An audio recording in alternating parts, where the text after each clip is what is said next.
From ancient civilizations to medieval kingdoms to our own modern society, conspiracy theories abound about those in control keeping powerful secrets from the people, from all of us.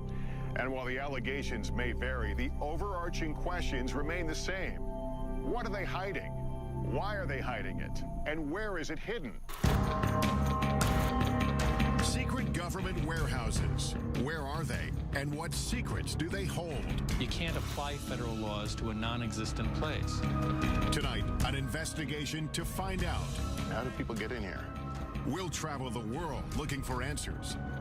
From powerful Washington insiders. Would there be military bases we don't know about? At an abandoned military base in Montauk, New York, with investigator Richard Dolan. We're starting to see the disturbances already.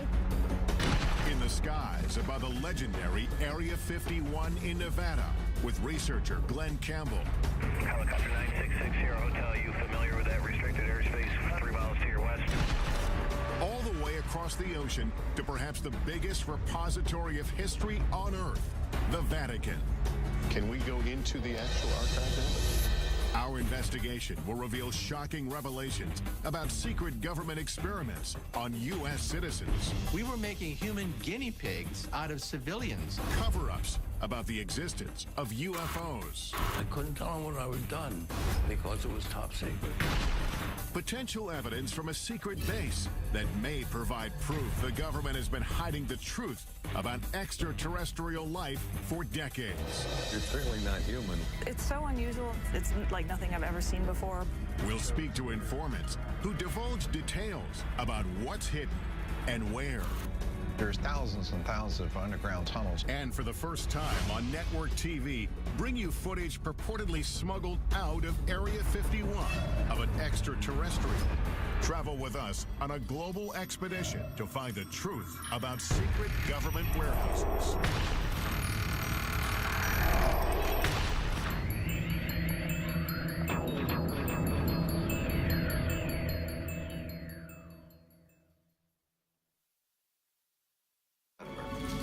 Welcome to Warehouse 13.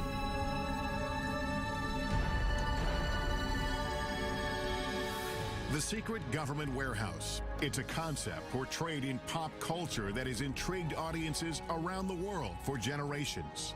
What is this place? Officially, K39ZZZ on the North American grid. But I like to think of it as America's attic. In the sci-fi series Warehouse 13, 2 Secret Service agents are sent to a classified location in the middle of the desert. There, they are told they must protect a mysterious government facility full of historical artifacts that have potentially catastrophic paranormal powers. What you're supposed to do is hunt down whatever is threatening to ruin the world's day and neutralize it and bring it here. You're gonna snag it and back it and tag it. It may seem like a far-fetched idea, but we know there are locations around the world where governments are hiding things. On military bases, in government archives, in underground bunkers. Many of them pertain to national security. But are there other deep secrets inside these restricted areas?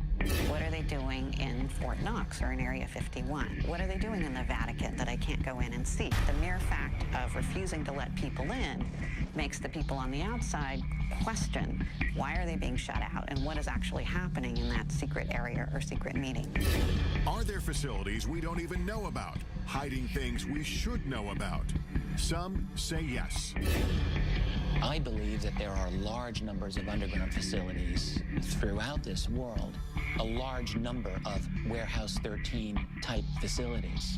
Everything's in its little compartment, buried away very, very secretly, whether it deals with mind control or UFOs or maybe secret biological weapons or what have you. Secrecy is the norm, not the exception. To answer these questions, we began our investigation in Washington, D.C. We've come to talk with John Podesta, former chief of staff to President Clinton and a longtime advocate for government transparency, to get an inside perspective on just how extensive government secrecy may be. Has the government, in your knowledge, ever gone too far in keeping something secret? I mean, of course the government can go too far and keep it secret, and those habits kind of die hard. We just need to be observant to ensure that the public gets the maximum information that we can provide it. Is there a sense sometimes that the American public can't handle this information? People who are classifying information think the American public can't really handle it or don't need to know it. But I think over the long term, that's really dangerous. I think the American public can handle the truth. But how much don't we know as a society? There are sensitive operations that are kept secret that is critical to the success of those operations. But having said that, there's a lot that's swept into that zone, which for reasons that really are not about security, but could be done because if the public knew, they wouldn't want it being done in their name. One of the biggest sources of speculation is the existence of still classified UFO files. Why has the U.S. not been more forthcoming, opened up more information about UFO sightings, either proving or disproving? I think that's a question that I ask myself. I mean, is there something really in there that the American people couldn't really be made available to? Maybe, maybe it'll seem whatever the government was doing at the time might seem a little silly in retrospect, but so what? I mean, I think the public has a right to know that. While the U.S. government still keeps UFO documents stashed away at a government facility somewhere, other countries are finally coming clean. In 2008, the UK declassified its UFO records. And for the first time, witnesses, including members of the U.S. military, have been able to publicly come forward with their stories. I couldn't tell them what I had done because it was top secret. Milton Torres is a retired U.S. fighter pilot. In 1957, while stationed in the UK, a strange assignment came over his radio. They informed me that this was going to be an active firing mission. Then they said, this is an unidentified flying object. We want you to shoot this thing down. When Torres reached the designated coordinates, a giant object appeared on his radar screen. It was doing maneuvers that I couldn't follow. It would stop and then take off. Right angles. I got in, within 20 seconds to go, when all of a sudden it just disappeared. I mean, it took off something like 10 times the speed of sound. This is faster than anything we have on the drawing board. I was afraid for my life. Torres returned to base and was ordered to never reveal what he saw in the air. They said that this mission has been declared top secret. You're not to discuss this with anyone, not your wife, not your commander, not anyone. If you violate top secret instructions, you can go to jail. To this day, Torres does not know what it was he saw on his radar screen, but he has his suspicions. I don't think we're alone. And whoever built that machine knew a hell of a lot more than I did. Could stories like Torres's still be under lock and key within the U.S. government's UFO files? Even some politicians believe the answer is yes. Former Arizona Governor Fife Symington, who witnessed the unexplained Phoenix lights, believes it was a UFO and that it was covered up by the U.S. government. I witnessed a massive delta-shaped craft that silently navigated over North Phoenix. We want the United States government to stop perpetuating the myth that all UFOs can be explained away in down-to-earth and conventional terms. And Ohio Congressman Dennis Kucinich says he witnessed a UFO as well. Congressman Kucinich, did you see a UFO? I did. It was unidentified flying object, okay? It's unidentified. I saw something. Does the government know something about alien technology that it isn't telling us? I am convinced that our government has physical evidence, has answers, has information pertaining to the actual existence of UFOs. Many believe if there is evidence of UFOs, it is held deep underground here at the remote Air Force Base in Nevada, commonly known as Area 51. The heavily guarded base is so shrouded in security and mystery, it wasn't even acknowledged by the government until 1994. Even today, it is hard to sort out who officially oversees it. We filed a written request for access, but weeks went by with no reply. So we decided to call. We put in an official request to film at the government facility at Groom Lake, also known as Area 51.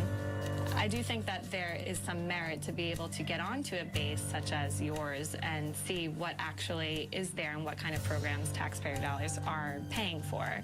Thank you so much. Bye-bye. You said that you would be willing to look at our request. While we wait for a reply, we focus on another location steeped in lore. Camp Hero State Park in Montauk, New York. Author and investigator Richard Dolan heads there to look into claims of covert mind control, time travel, and teleportation experiments conducted by the government in underground facilities. I want to find some kind of evidence to show that there may have been substantial underground activity around here. If we get that, maybe we can have another jumping off point for a further investigation. From 1942 to 1982, Camp Hero was a military base where servicemen were often on the lookout for enemy planes or submarines. But according to Stuart Swerdlow, the base also had a darker side. He claims that from 1970 to 1983, the government experimented on him at Camp Hero as part of a program he calls the Montauk Project. It was actually begun as a project for mind control, programming, genetic manipulation, and esoteric weaponry.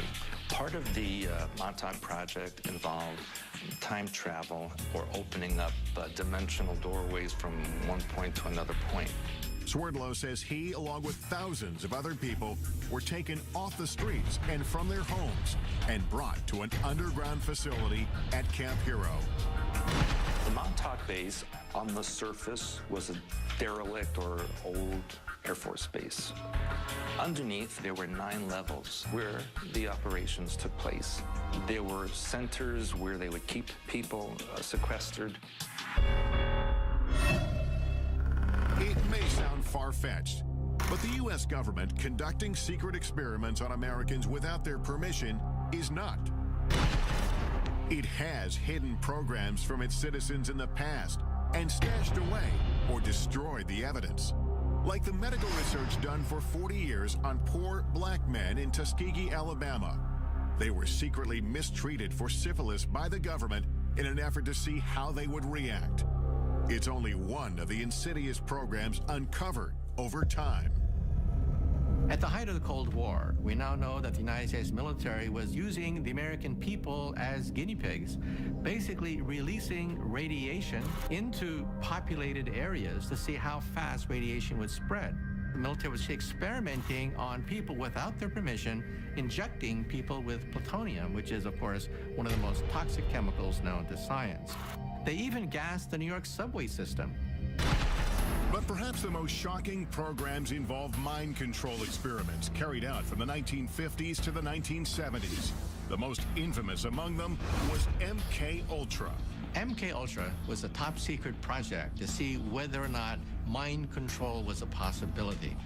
The military and the CIA began to look into the possibility of LSD, mind-altering hallucinogenic drugs that could brainwash people. Well, the consequences of this, of course, are enormous because this was uncharted territory. People went crazy. We were destroying people's minds. Retired Army officer Michael Bailey says he was one of the military's test subjects. They said the tests were safe. There was nothing to be scared of. Bailey was stationed at the Edgewood Arsenal military base in Maryland in the mid-1970s after volunteering for what he thought was a program to test uniforms and equipment. They explained that we were going to be testing equipment of the battlefields of the future, and it sounded exciting. But in fact, Bailey says he and hundreds of other soldiers were injected with LSD and other harmful drugs or exposed to dangerous gases to see how they would behave. We obtained this once restricted training video shot by the military, which shows some of the effects of the experiments conducted on their own men stationed at Edgewood. 6.5 hours after exposure time, the confused volunteer needed help as he attempted to traverse part of an obstacle course. At this point, hallucinations and other mental disturbances were evident. Looking back, Bailey believes his government betrayed him. You trusted the government, you trusted the Army. It was a bunch of lies. There was a lot of harm done at Edgewood Arsenal. More than 100 of these mind control experiments were conducted at military bases, in hospitals, and at leading universities like Princeton and Harvard. But these programs had some disastrous consequences. There were a number of suicides, a number of unsuccessful suicides. One man who had been dosed with LSD actually tried to commit suicide on his front lawn in front of his children and was in a what's commonly called a flashback state. The truth behind MK Ultra was only revealed in the mid-1970s. All the classified documents were ordered to be destroyed by the head of the CIA. But about 10 boxes of financial records were overlooked, and a small portion of the dark truth was uncovered. The thing about MK Ultra we have to remember is that we have very little information about the specifics of the programs, and that is because most of those records were destroyed. Without comprehensive records about who exactly was involved, some speculate that MK Ultra victims may have changed the course of history. The assassin of Robert F. Kennedy, Sirhan Sirhan, has been speculated for a long time to have been a mind control victim. At Harvard, it's interesting to note, one of the students involved in the experiments there was the Unabomber. If experiments like MK Ultra took place without public knowledge, is it possible the Montauk Project is another example of a government program that to this day remains classified? We only learned about MK Ultra by accident. It could so easily be the case that had all those records been properly destroyed, to this day, all MK Ultra would be rumor. When I think about that in connection with something like Montauk, it makes me think that it's just possible that the Montauk Project remains rumor because simply the guys running the security did a better job than they did with MK Ultra. Could the U.S. government have been conducting experiments inside secret underground bunkers at this retired military base? That's what Richard Dolan is hoping to find out. If the claims about the Montauk Project are true, that'll change everything about what we think we know about this world. And I have to say, if you're going to have a secret program, then Montauk is a great place to have it in a lot of ways. It's very remote. I think that it's possible that there has been some strange activity going on under there.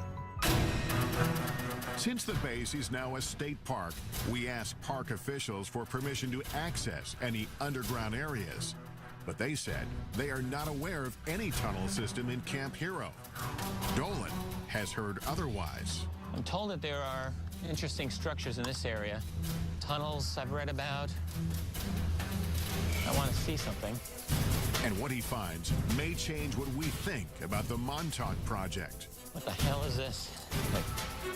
What is this? Ahead, I'll join Dolan at Montauk, where we'll use cutting-edge technology to look below the ground. There is something here that could be an underground structure. Later, I'll examine potential evidence that could prove the U.S. military has been covering up the existence of extraterrestrial life for years. Could this be the smoking gun that we're all looking for? But first, I'm heading to Rome, Italy, to try to get past the Vatican gates and into one of the most mysterious repositories in the world. The Vatican Secret Archives. No one knows exactly what secrets are in the Vatican archives. They are so huge. All this when Inside Secret Government Warehouses continues.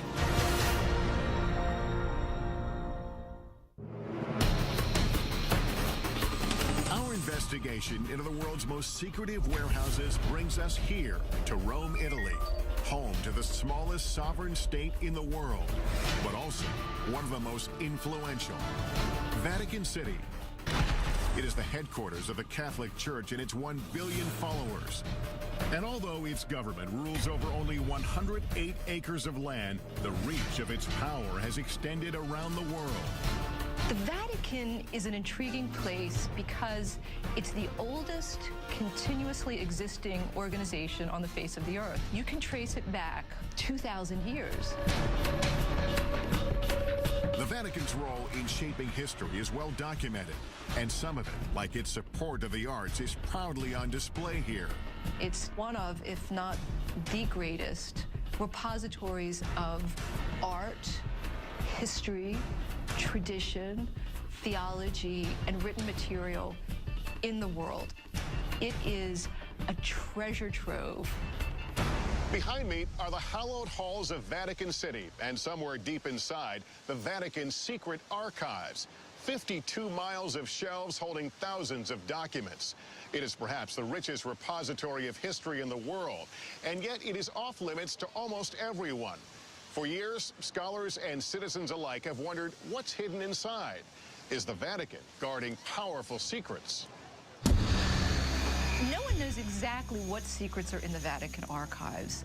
They are so huge, and scholars are rather limited in what they're allowed to look at. I don't know that we'll ever know everything that they have there. The secrecy and lack of access have stoked the interest of academics, writers, and even Hollywood. In the novel and later movie The Da Vinci Code, it is speculated that the church might be hiding the truth about the bloodline of Jesus Christ. While in the movie Angels and Demons, an ancient document stored inside the archives holds the key to preventing a secret society called the Illuminati from exacting revenge on the Vatican. This way, please. The archives in the movie is a vast, highly secure, state-of-the-art facility filled with millions of documents. The chambers are hermetic vaults. Oxygen is kept at lowest possible levels. There's a partial vacuum inside. Could the real Vatican secret archives be a facility like this one? And could there be documents inside pertaining to explosive subject matter the church may want hidden? Like prophecies about the apocalypse, evidence of a supposed bloodline of Christ, exorcisms, or secret societies. Information that might alter our understanding not just of the church, but of history. Recent discoveries tell us yes. Vatican archivist Barbara Frale found a document buried inside that is key to understanding the Pope's role in the execution of the legendary Knights Templar. Many people believe that Pope Clement V led the investigation into the Templar Knights and disavowed them and led to their downfall. You have found a document. What does that document tell us about the story? In 2001, we found in the Vatican's secret archive an original parchment belonging to Pope Clement V, who asked for a secret hearing for the Masters of the Templar Order, absolving them, as he was convinced they weren't heretics. Now we know that the Church never condemned the Templar Order, and that it was the King of France's act of violence and abuse to cause the closure of the order. Because this document was filed in the archives in a strange way, its existence remained unknown for hundreds of years. This makes me wonder, could there be other documents about other important pieces of history that have not been found? There are still millions of documents which are yet undiscovered in the Vatican secret archive. So what else might be hidden unintentionally or intentionally inside? Much of the speculation about what is intentionally withheld is about end-of-the-world prophecies, like the famous Third Secret of Fatima. It is one of the most well-known and important prophecies to Catholics around the world. The story goes that in 1917, a vision of the Virgin Mary appeared several times to 3 small children near Fatima, Portugal. Today, a site where thousands of the faithful flock each year. During her visits, the vision is said to have shared 3 secrets about the future. But the Vatican only revealed the first 2. The first one was a vision of hell. The second one had to do with the end of World War I and the beginning of another great war shortly thereafter if Russia wasn't converted to Catholicism. But the third secret was withheld, leaving some, like Fatima researcher Christopher Ferrara, to wonder what it said. In 1960, for reasons unknown, the Vatican let it be known that the secret was going to be placed under seal forever. But on June 26, 2000, the Vatican finally relented under mounting pressure and published a vision. The announcement of a third secret made international news. For years, people speculated that the third secret was actually a prophecy about the end of the world. Today, before 500,000 followers, a Vatican official revealed the secret. The vision showed a bishop dressed in white, shot down by a burst of gunfire. According to the Vatican, the prophecy of the third secret was fulfilled on May 13th, 1981. That's when the Pope, interpreted as the bishop in white, was shot here on St. Peter's Square as he waved to the faithful from his vehicle. But there are those who don't believe that explanation. They believe the real third secret may still be hidden inside the Vatican, and that it contains an even more startling revelation. A revelation about a global crisis. The secret involves a crisis in the church and some kind of apocalyptic scenario that affects every man, woman, and child on the face of the earth. I've been granted rare permission to enter the archives with our cameras to see what's inside. The first thing I'm shown is kept in the head archivist's office, and it exemplifies the kind of rich history that's stored here. Explain what this document is we're looking at. This is the letter addressed to Clement VII from the Lords of the English Parliament, in which they ask the Pope to annul the wedding between Henry VIII and Catherine of Aragon. This led to the Church of England breaking away from the Catholic Church, did it not? Si. But not all the documents get such a grand display. Most of them are buried deep inside the main archives facility. The Archives Secretary General, Luca Carboni, has agreed to meet with me and take me into the heart of it all. Can we go into the actual archive now? We go to see the storage of the storage, archives. where the archives the storage.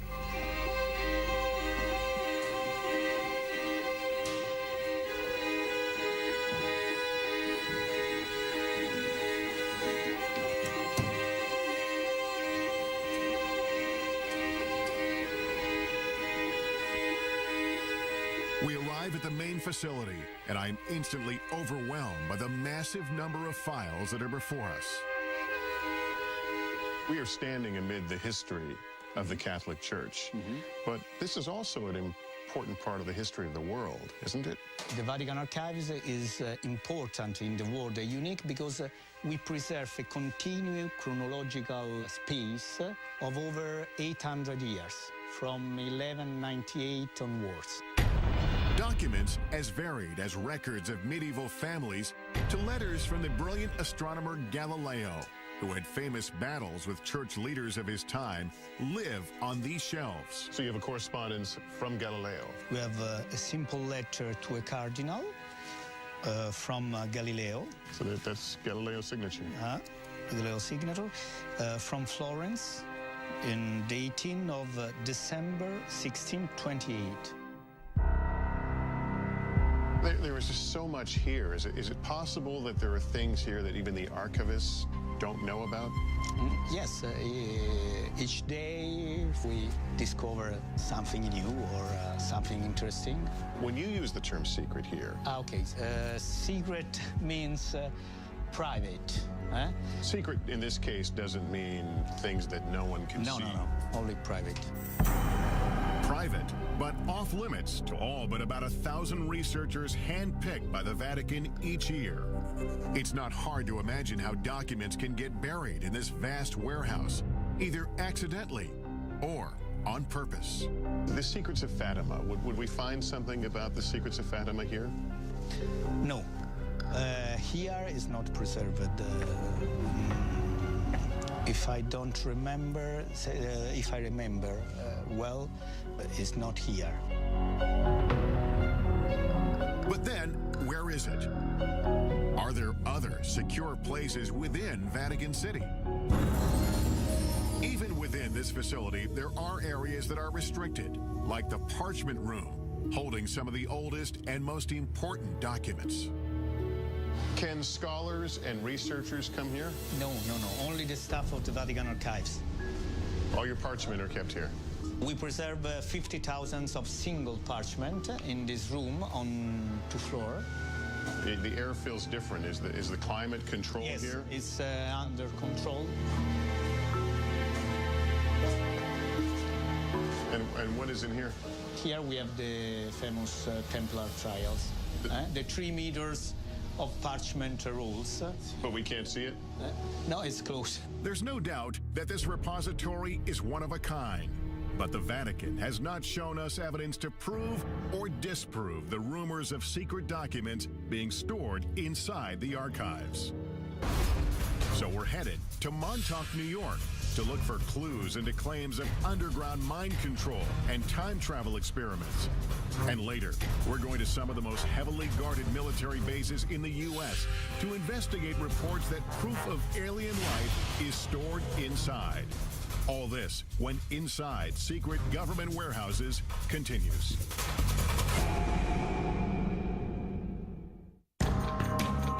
We're on a quest to uncover the world's most elusive government warehouses and the secrets that may be buried inside.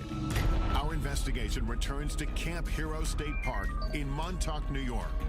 We're looking into claims about the so-called Montauk Project. The story goes, the radar tower behind me was once the epicenter of the Montauk Project's dangerous mind control experiments, and that 9 subterranean levels beneath the tower housed top-secret technology that transported thousands of people through time and space.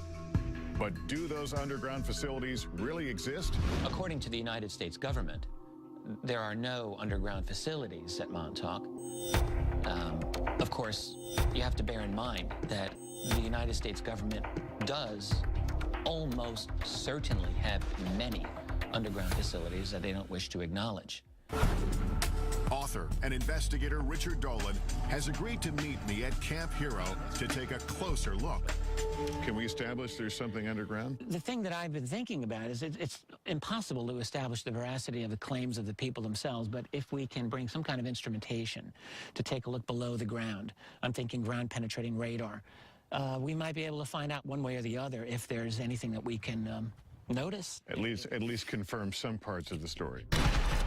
According to Stuart Swerdlow, he, along with thousands of others, were brought here to be programmed or mind-controlled. I was subjected to many types of experimentations, interrogations, indoctrinations. I was used in the time travel experimentation. To do this, Swerdlow says he was sequestered in facilities directly beneath the old radar tower. Deep underground, he says, there were 9 levels of rooms, and within those rooms was a device called the Montauk chair. Looked kind of like a dental chair that the person would sit on. There'd be a headset that would go over them. There were huge computer banks around that location. And there would be the psychic who would be sitting in the chair and generate thoughts electromagnetically into this device, which could be amplified and stored on the computer so that it could be amplified and transmitted. But mind control wasn't the only concept being tested at Montauk, Swerdlow says. According to him, they were also experimenting with time travel and teleportation using strange technology. It's like a huge mirror frame, And in the frame, there is technology that creates vibrational frequencies that can match points in time and space. And you literally walk through. And that is how they transported people from Montauk. If Swerdlow's claims are true, it would completely change the way we see the world. Up to this point, time travel and teleportation have simply been concepts explored in pop culture, in movies like the Philadelphia Experiment and Back to the Future. But were teleportation and time travel experiments like these taking place at Camp Hero? We asked the military about the existence of these experiments and underground spaces at this former base. After speaking with several different departments and officials, we still didn't get a clear answer. But theoretical physicist Michio Kaku says time travel and teleportation are not possible with current technology. Claims about the Montauk Project talk about teleportation, time travel. But let's be blunt about this. The United States military, the most powerful military on the planet Earth, simply does not have enough energy to bend space and time into knots. Still, we know the government does have a history of experimenting on unwitting Americans, especially with mind control. So we've brought in the latest technology to help us determine if there's anything underground here. Jamie Harmon and Dan Welch are ground-penetrating radar technicians. The technology they have should be able to detect anomalies underground. I know this is ground-penetrating radar, but explain to me what you can do with this. This orange box here, this is the radar pulses going down into the ground. When they meet something with a different material property, like stone or something metal, we'll get a reflection, which will bounce back to the surface. So if you see a man-made tunnel or something, it would show up pretty clearly on that? Mm-hmm. You know, it takes a little interpretation, but it will show up on the screen. Today, the area around the radar tower is completely off-limits, fenced off with warning signs. The park says it's because of concerns about falling debris, but Swerdlow says otherwise. The reason there's a fence around the radar tower is because underneath there is the main part of the Montauk base. They don't want people going in there. The entrance is sealed. But the park has granted us rare access to the restricted area surrounding the radar tower, with a stern warning not to get too close to the rusting satellite dish. It's pretty strong reflection. Our time here is limited, so we decide to split into two teams. Dolan goes to do a quick pass with his Geiger counter to see if there are any anomalies around the radar tower. It's basically reading at just under 10, which is very low. When he finds nothing strange, he goes to search for potential entrances into any underground spaces. Meanwhile, our ground-penetrating radar team gets to work surveying the area beneath the tower. Turn ourselves around here. And right off the bat, we start to get some strange readings. So, yep, we're starting to see the disturbances already. This is the very beginning of what we were expecting to see for the anomaly. So we know it starts here. Yep, and it's pretty strong, and we're looking at about 10 feet in depth. This being the surface here, so it's a very distinct start to it. Yeah. Mm-hmm. In the meantime, Dolan is canvassing some of the surrounding wooded parts of the park. According to Swerdlow, there's an entire network of underground tunnels throughout the area. On the old base, you do see manhole covers or just even entrances that are covered by metal plates. Allegedly, some of them, they say, are for sewer systems or rainwater draining and that kind of thing. But those were once escape hatches for the underground area. This is one of the many manholes that's said to be in this area. Got some water. The water pipe here. A ladder going down. It looks like it's been backfilled. All right, I'm gonna regret this, I'm sure. I want to see how deep this is. I don't know if they could have been designed as a water drainage. Maybe there's a lot of water usage at that facility. Why do you need a ladder going into a water drainage hole? Dolan finds several of these uncovered manholes, but they lead no further than 7 feet down. So he returns to check on me and the GPR team. and we are getting compelling readings.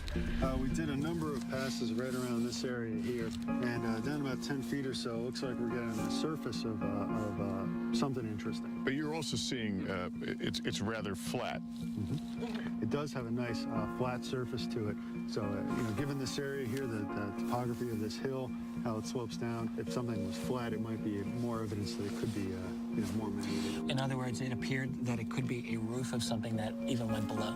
Sure, could be the top of a, top of an underground chamber. It's the most compelling evidence. Well, it's about par for the Montauk mystery because it gives us a little bit of something, but not enough to really say yes. But here's the deal. It's about 10 feet below us, and if there are 9 levels, apparently we would only see the top level. That's correct, yeah. So there's no way of knowing what would be beyond that. What the GPR technology has uncovered may be just a first step to determining if there's anything underground. But without the park's permission to start drilling, there's no way to be certain.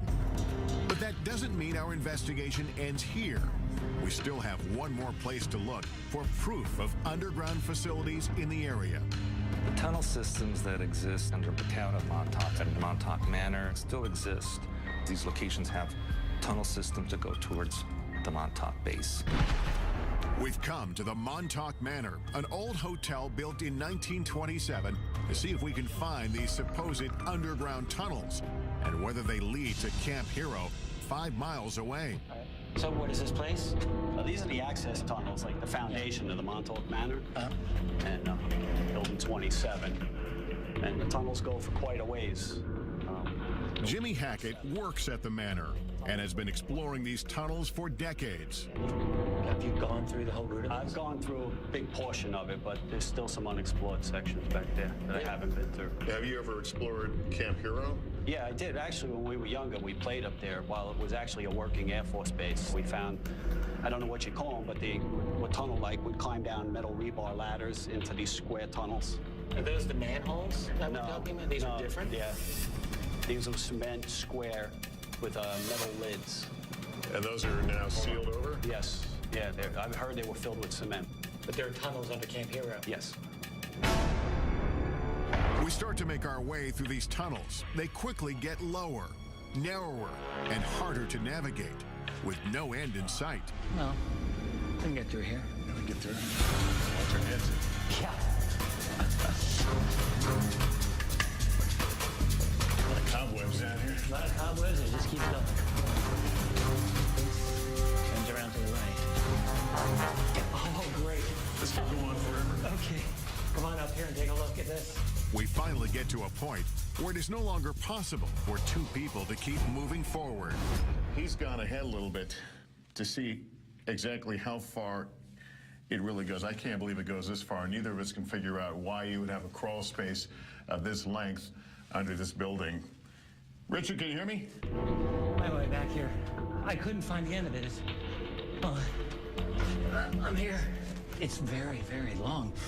And one end is a dead end, but then it branches off and it goes into several different directions. I could imagine people getting temporarily lost down there anyway. I think as far as either of us goes right now? I think so, yeah. These seemingly never-ending tunnels add another dimension to the Montauk mystery and keep the story alive. We may never know the truth about the Montauk Project or about what may have taken place here at Camp Hero. What we do know, of course, is that military bases here in the U.S. and around the world are ideal places to hide classified projects. And that's exactly where we're headed next, to 2 of the most secretive, heavily guarded military bases in the country. Our first stop is Wright-Patterson Air Force Base in Ohio.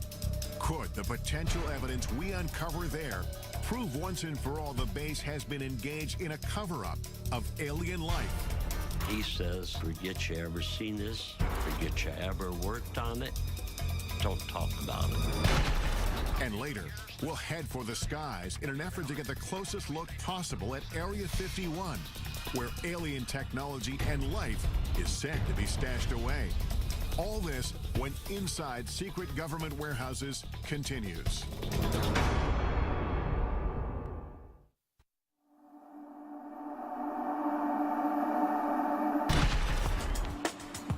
Our Our search for the truth about secret government warehouses has taken us on a global journey. We've been to Montauk, New York to explore allegations of mind control and time travel experiments underneath an abandoned military base. And we've traveled across the Atlantic to delve into the depths of the Vatican's secret archives in search of answers to age-old mysteries.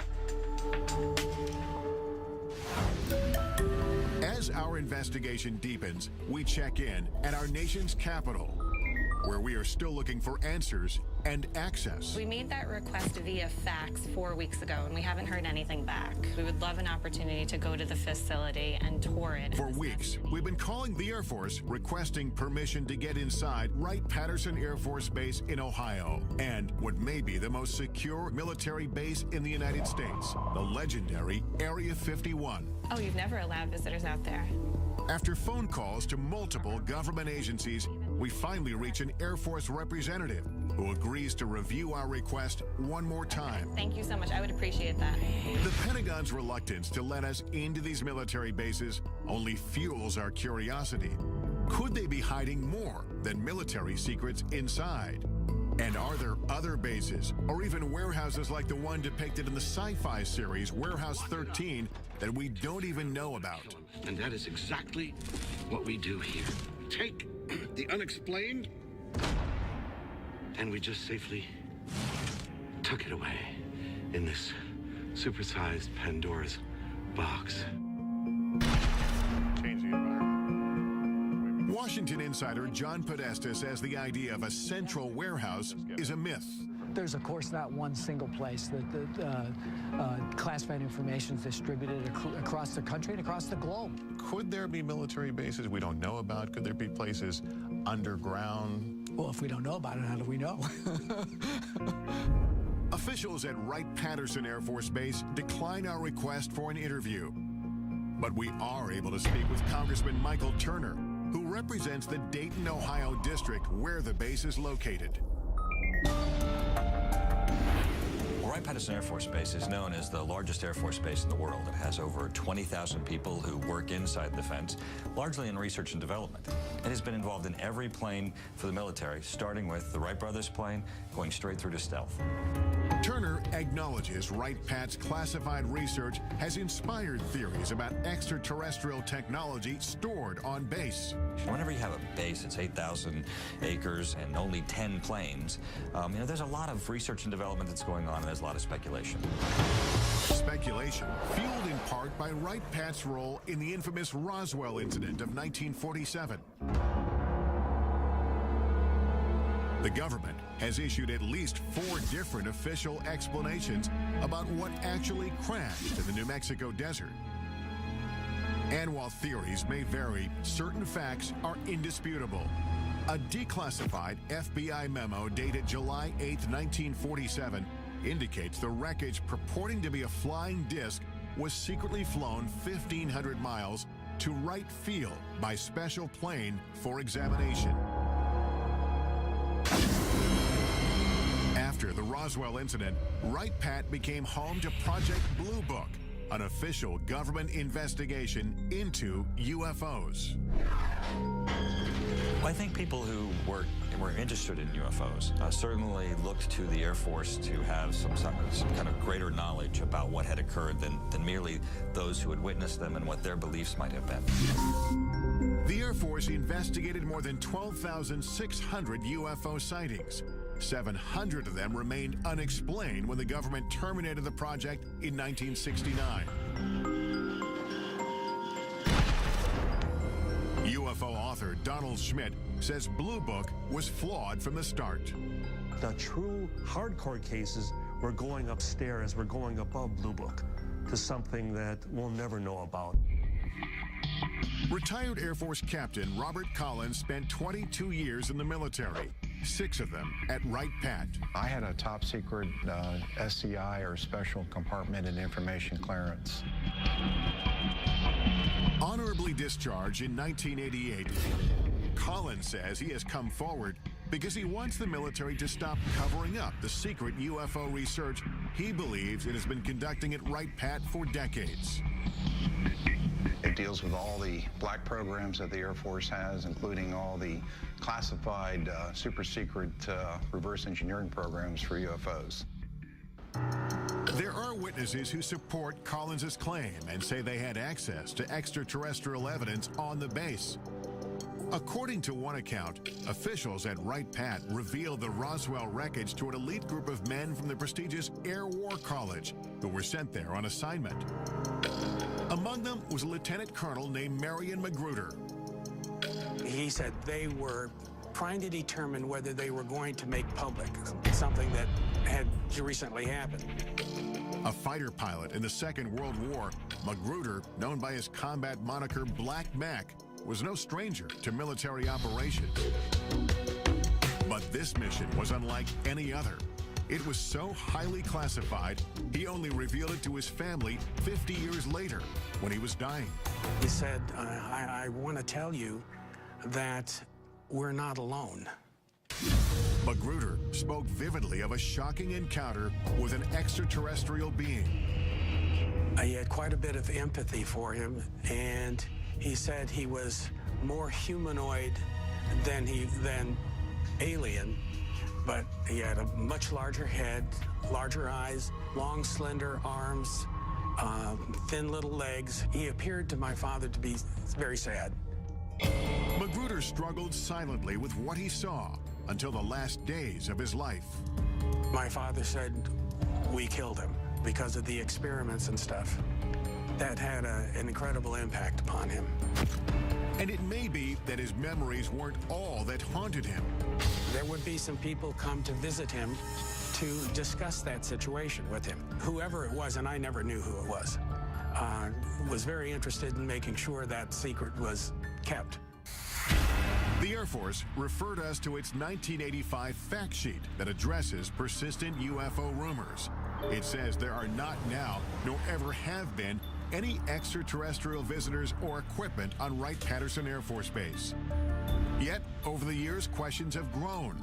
Suspicions sparked by testimony from former employees, including Robert Collins, who says underground facilities are strategically hidden throughout the base. Never find it unless you knew where to look. Coming up, reports of a complex labyrinth deep underneath Wright-Patt. And physical evidence allegedly from the base that may prove a government cover-up of alien life. I'm too old to worry about my reputation. And later, travel with us to the Nevada desert for an unprecedented investigation into Area 51. If the public ever really knew what happened at Area 51, they'd want to burn the place down. All this and more when Inside Secret Government Warehouses continues.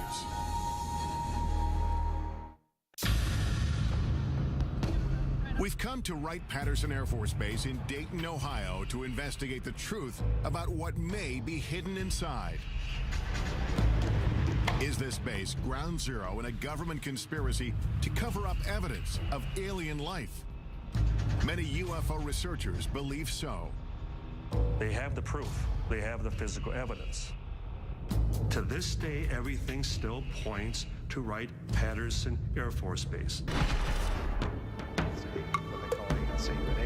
According to retired Air Force Captain Robert Collins, the next building is 620. These civil engineering drawings show entrances to a massive complex of tunnels and vaults located under the base, which leads to a set of stairs. Combining data from 25 years of research with information leaked to him by unnamed sources, Collins describes what he believes is under the surface.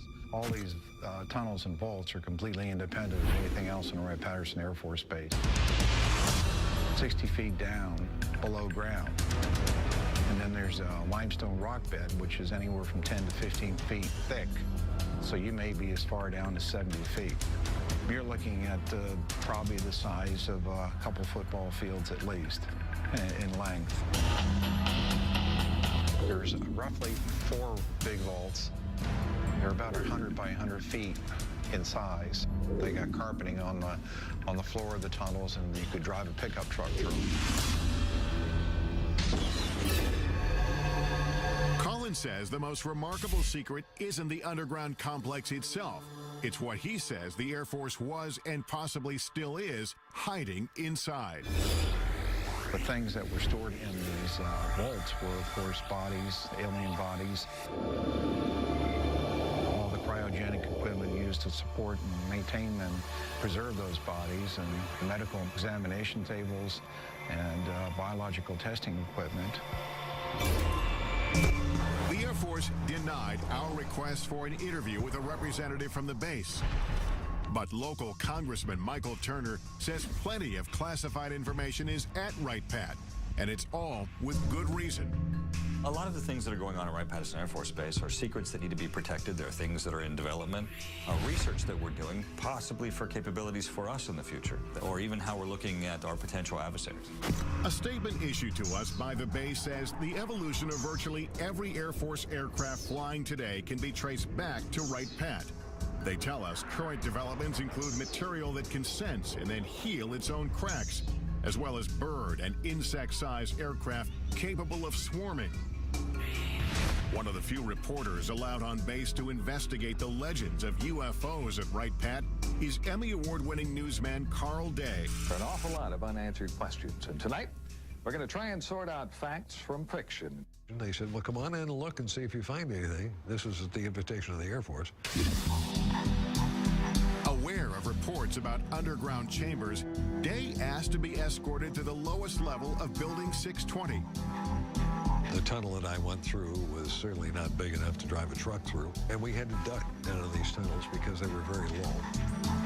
While Day didn't find hidden tunnels, he uncovered something even more shocking. It was a small mandible, which is the lower jaw of something. In the course of his reporting, Day met a dental technician from a Veterans Affairs hospital 15 miles outside of Wright-Patt, who said he had worked on a strange impression of a mandible brought from the base. At the time, the man was so afraid to tell his story that he didn't reveal his name or face. Never seen anything like this before in human or animal. Neither one. Today, at 81 years old, John Musgrove speaks undisguised for the first time. I'm not going to be around too many more years, and I'd like for this story to be out, you know, because I don't think the federal government is ever going to come out and say, yes, there are aliens and they are visiting us. Musgrove says that in October of 1979, two uniformed men he recognized as officers from Wright-Patt came to the VA hospital to obtain a cast of a dental impression. There was no blood and saliva. It was just dry as a bone. And I noticed right then and there I had something unusual. I thought to myself, my God, what have I got here? When Musgrove finished the assignment, his boss made it clear not to speak of what he saw ever again. He raised his hand up like this with the impression, looked at me and crushed it and threw it into the trash. And that's when he says, forget you ever seen this, forget you ever worked on it, don't talk about it. The impression was broken, but Musgrove dug the pieces out of the trash and put it back together so he could duplicate the cast. Convinced the mandible came from a skeleton stored at Wright-Patt, Musgrove gave a copy of the cast to Carl Day to investigate. But the case went cold when nobody Day showed it to could identify its origin. I didn't want anything to happen to it, just in case. So it's in a safe deposit box. And I've got the key. Day agreed to retrieve the mandible from his personal repository. There it is. This is the first time it's ever been shown on national television. I would love to know if this is indeed representative of true aliens' lower jawbone. You can imagine how small the head must have been.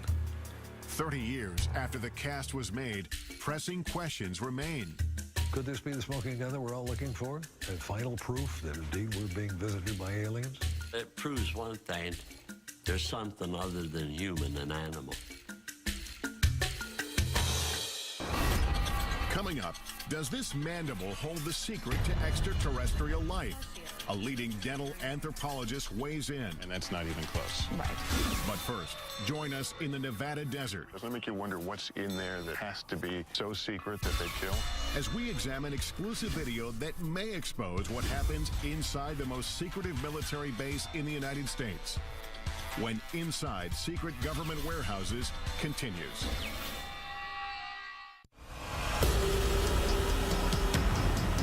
Our global journey leads us to one of the most mysterious military facilities on Earth. The legendary Area 51. Area 51 is a black facility, which means it was created to deny its very existence.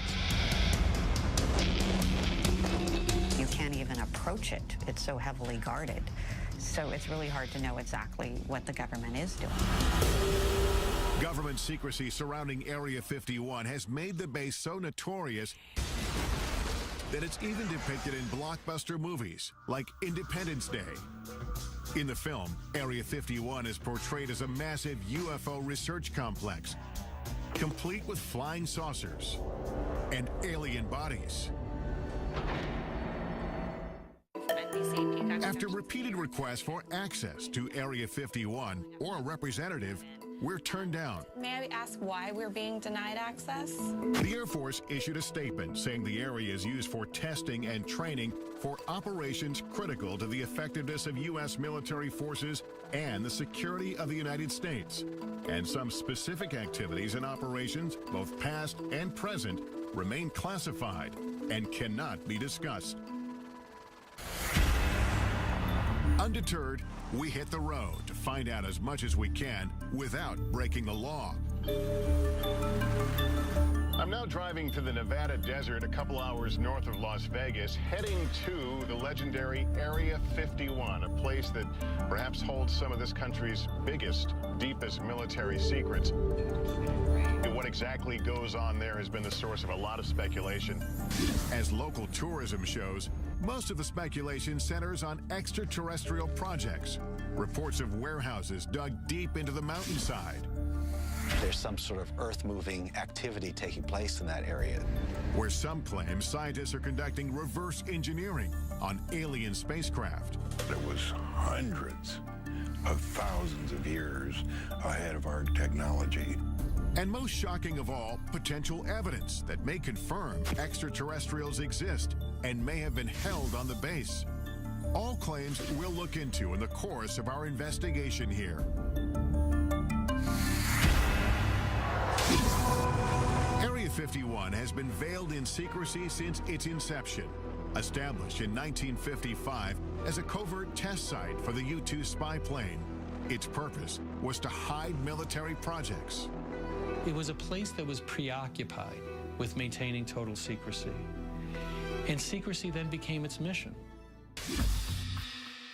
The remote desert location, labeled number 51 on this 1950s map, seemed to be the perfect place for a black facility.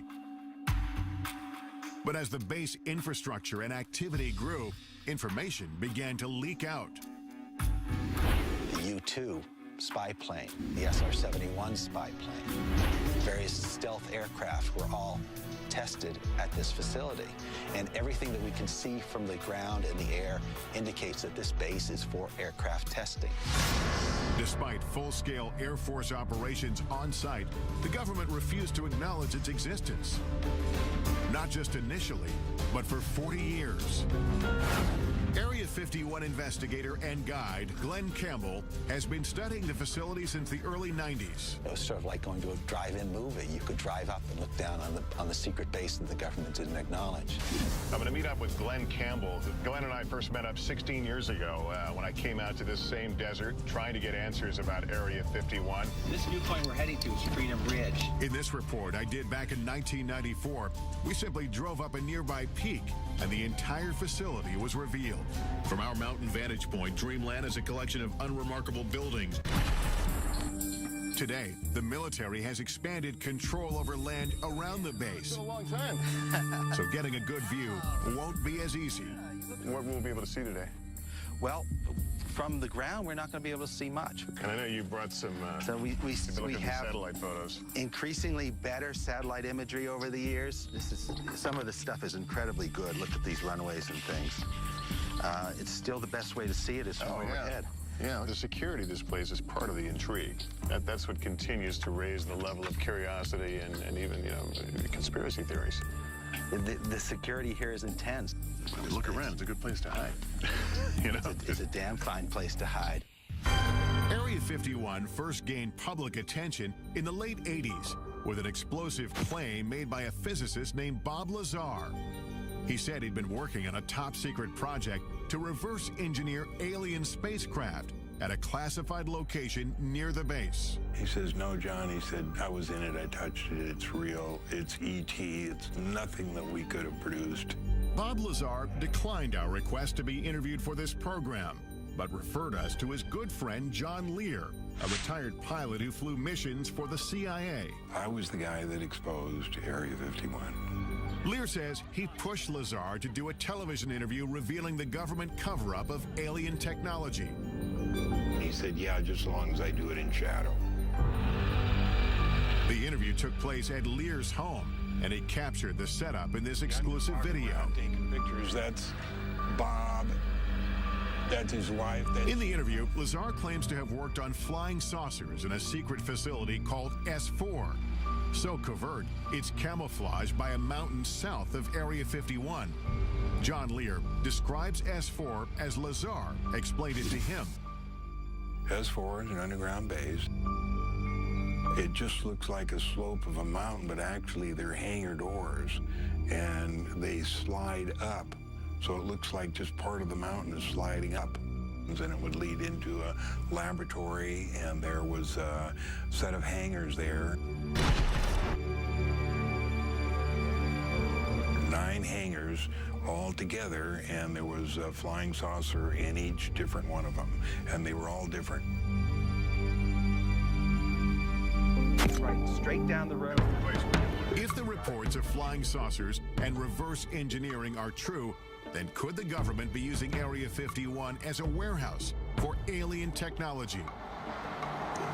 Regardless of what kind of secrets the military is hiding inside Area 51, it's clear visitors aren't welcome. This is as far as we can go on public land. That's the first thing that strikes me. There's no fence, just a pair of signs. At first look, security at the base doesn't seem impressive. But soon, the complex layers of defense become apparent. I noticed tripods on the hill. Those are watching us. Cameras, they're looking down at us. They're looking at the road over there. You can't sneak by on this road. And if you miss that, you don't miss our friends up here on the ridge. Right. In the pickup truck. These guys are here 24 hours a day. Ground sensors, remote cameras, and private security around the clock. Yet the desert itself may still be Area 51's best protection. You know, when we came here, I expected to see a 15-foot barbed wire fence. There's no fence, just a series of these orange posts. These posts are the only marker that you're required to have in Nevada to mark a boundary line. They don't need a fence here. They've got 13 miles of empty desert to protect the base. Well, the sign's pretty typical. Warning, restricted area until you get to the bottom. Use of deadly force authorized. So we're actually 3 feet from being in a situation where we could be killed. Doesn't it make you wonder what's in there that it has to be so secret that they'd kill? Could it be true alien visitors are being held at Area 51? Airing for the first time on network television, this video purportedly shows a live extraterrestrial on the base. He's apparently being observed by military workers through a glass partition. The source of the tape is a man who goes by the name of Victor. He won't reveal his identity for fear of retribution. Victor says the video was smuggled out when material from the base was being converted from analog to digital.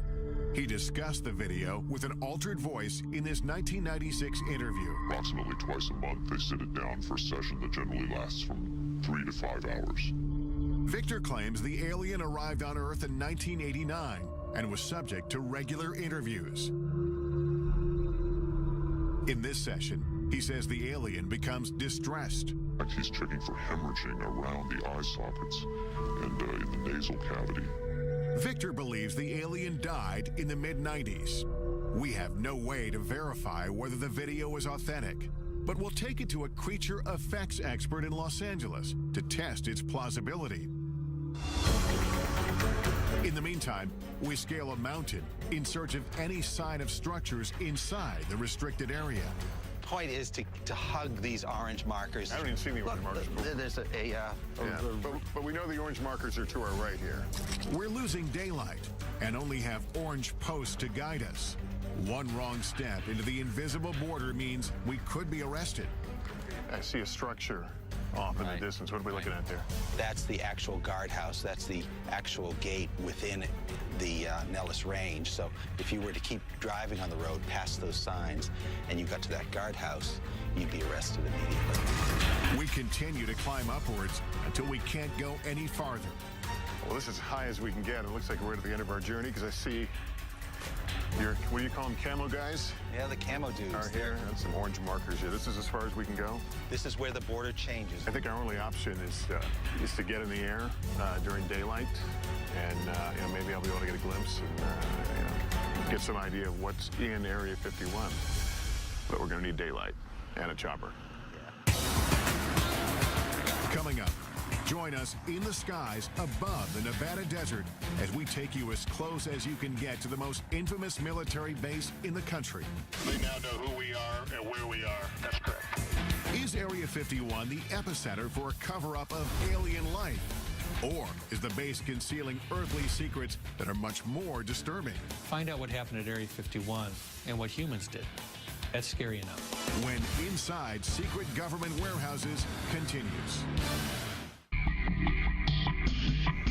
The only people who know what happens inside Area 51 are the employees, and their identities, even down to the cleaning staff, are kept secret. That white bus with the darkened windows, we're told, ferries local workers from around Area 51 who come here to work each day.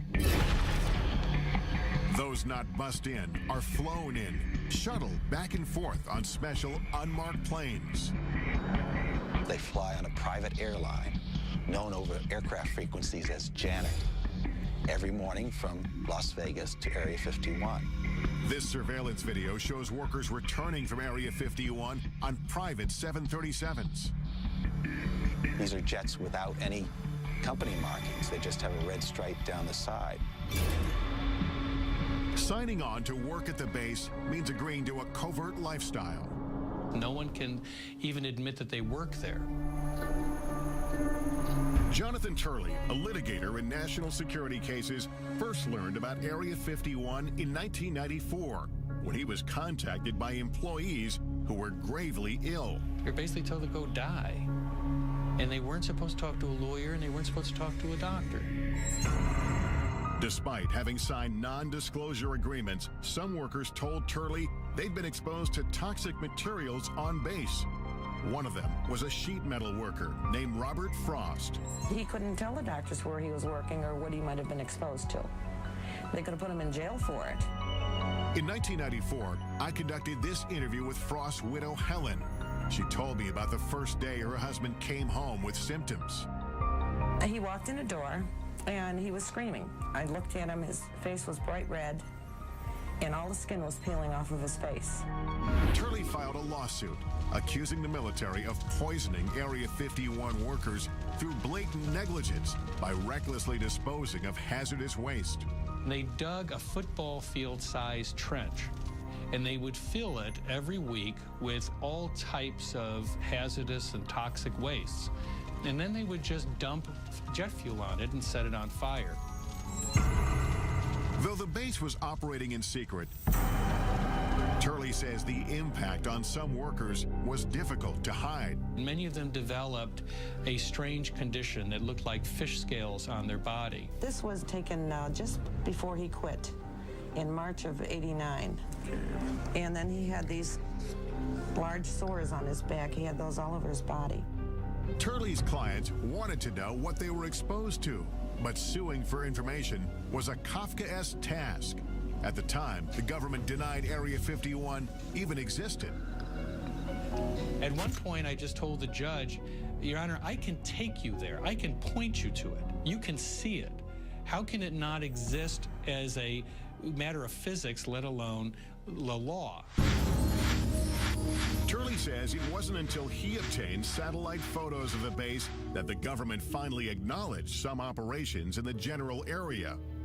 They believed that they lived in a special place that was not reachable by federal law, that even killing someone, it was just simply not something to be held accountable for.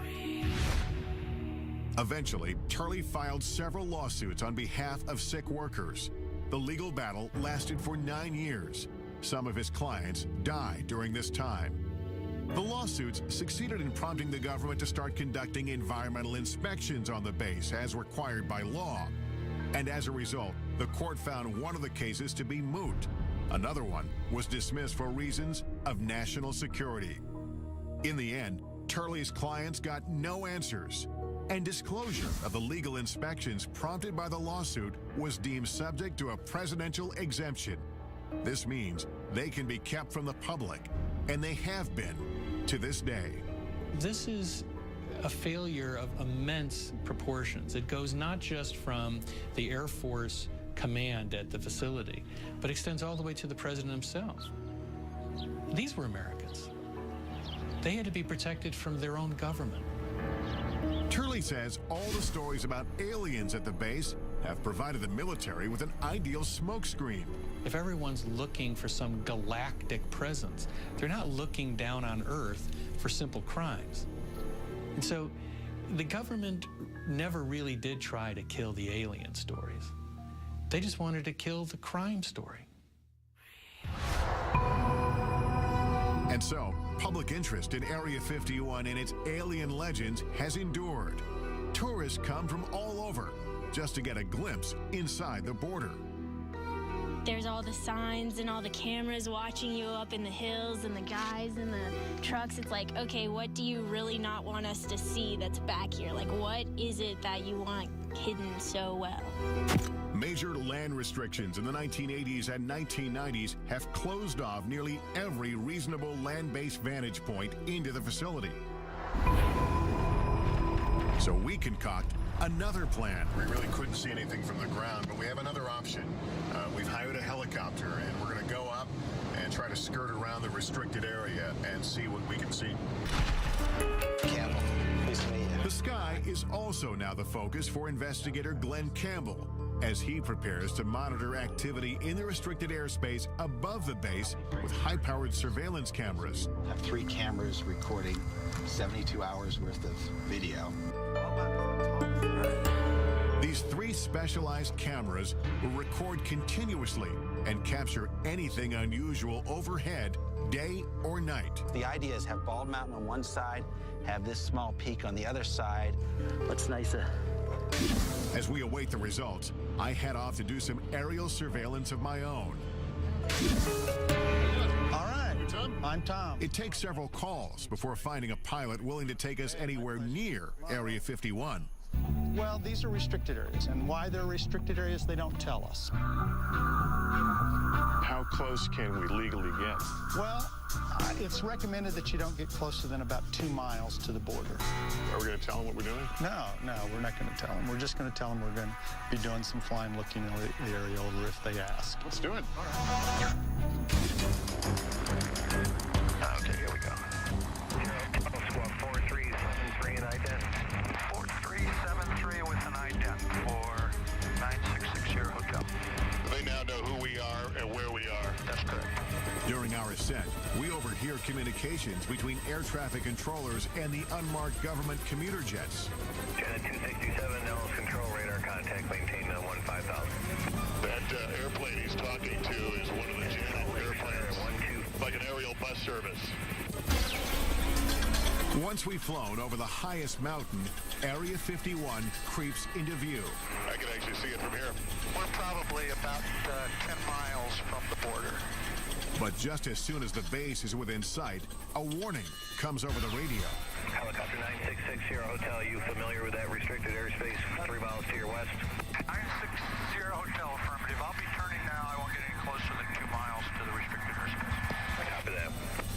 It's clear that again, like on the ground, we're being observed. We are as close as we will be allowed to go to Area 51. This place is so restrictive that we legally can't even point our cameras in the direction of the base. We're at a little over 8,500 feet. It's a beautiful, clear day. This is absolutely the best view that anyone will be able to get of Area 51 from outside the restricted zone. I'm going to be able to tell you what I see as I look out. There are two what must be very, very large buildings, aluminum roofs. They shine very brightly. I can only surmise that they are hangars of some sorts. There are a number of lower-lying buildings. All of it seems to be along the edge of a dry lake bed. There is what appears to be a very long runway. Our investigation has revealed as much visible evidence of the base as legally possible from the ground and from the air. I'm guessing they're a little more comfortable when we're leaving this area. More than likely. And if we've learned anything, it's that the government is intent on keeping what's hidden inside this legendary military base a secret.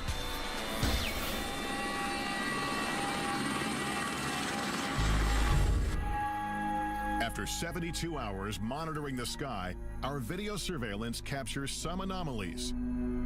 An eerie desert storm sweeps through the area. A bright light floats along the horizon after dark. And then we discover this glowing disc in the corner of the screen. Upon examination, the light turns out to be a car driving on the desolate road. The disc, however, remains unexplained. Campbell says it could be the moon.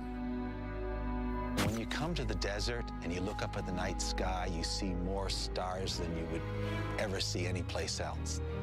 When you look up at all those million points of light, you got to be crazy to believe we're alone in the universe. Coming up, our investigation continues as we travel from coast to coast to analyze the evidence we've discovered on our journey. What will the purported alien interview video from Area 51 reveal? And could this mandible support theories of extraterrestrial life? It's like nothing I've ever seen before. Answers coming up next on Inside Secret Government Warehouses.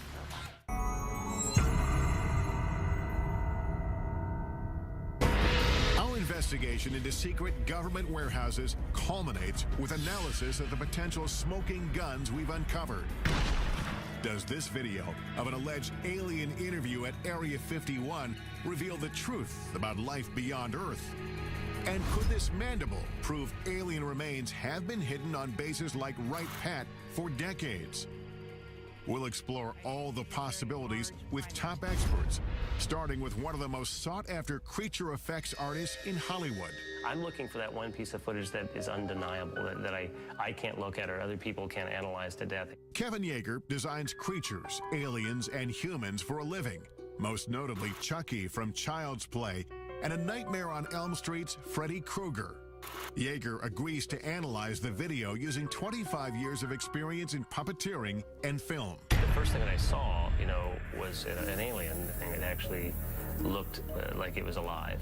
If you look closely, you can see there's a small little mouth. It kind of looks like it's, pursing and moving like a natural mouth would.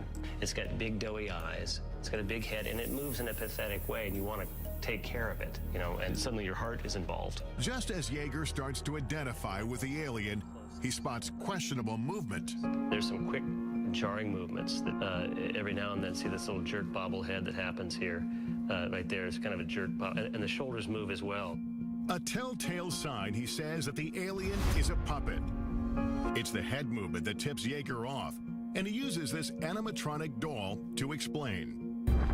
Now, if you go slowly, like it was first moving very slowly, you can kind of take all the bobbles out. But then once he began to get kind of tired or go into his sick state, he began to wiggle and jiggle like this, and then that's what it kind of gives it away.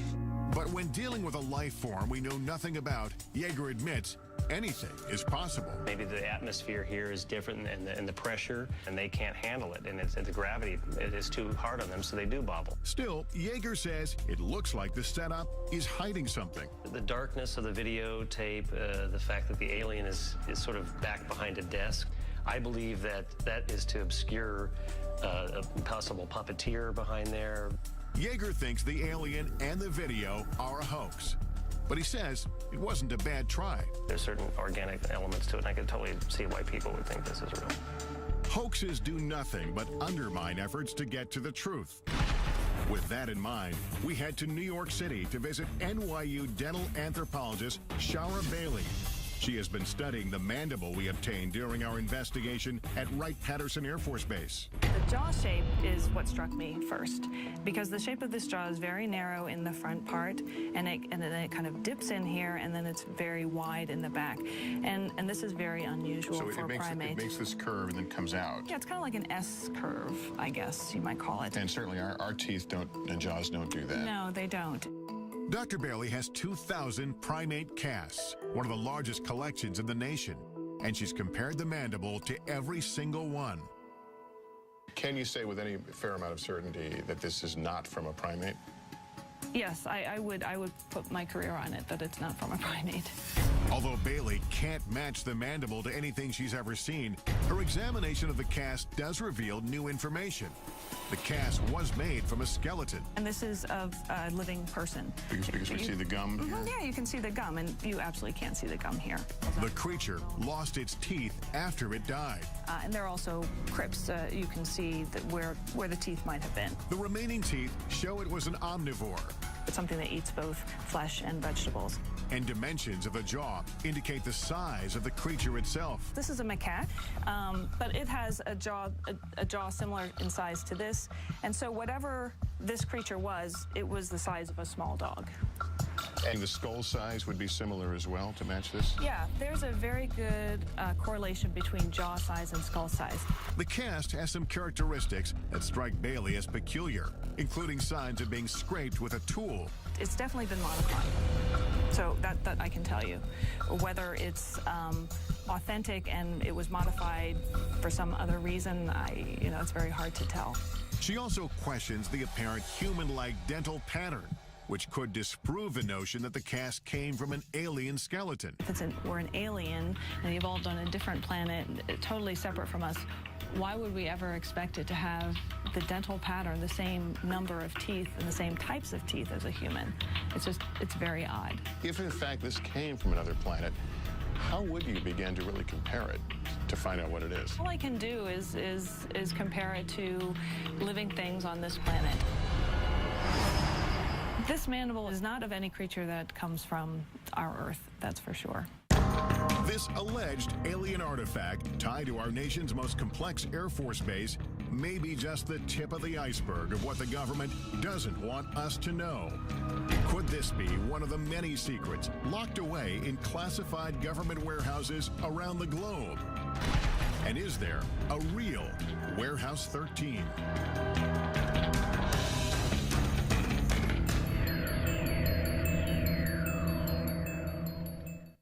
In the end, we can't say for certain what's below ground or hidden behind closed doors. What we do know is that there will always be information those in power don't want us to know about. And as a society, we have the right and the responsibility to keep asking, to keep pushing, to discover what they don't want us to know and why. I'm Lester Holt. Thank you for watching.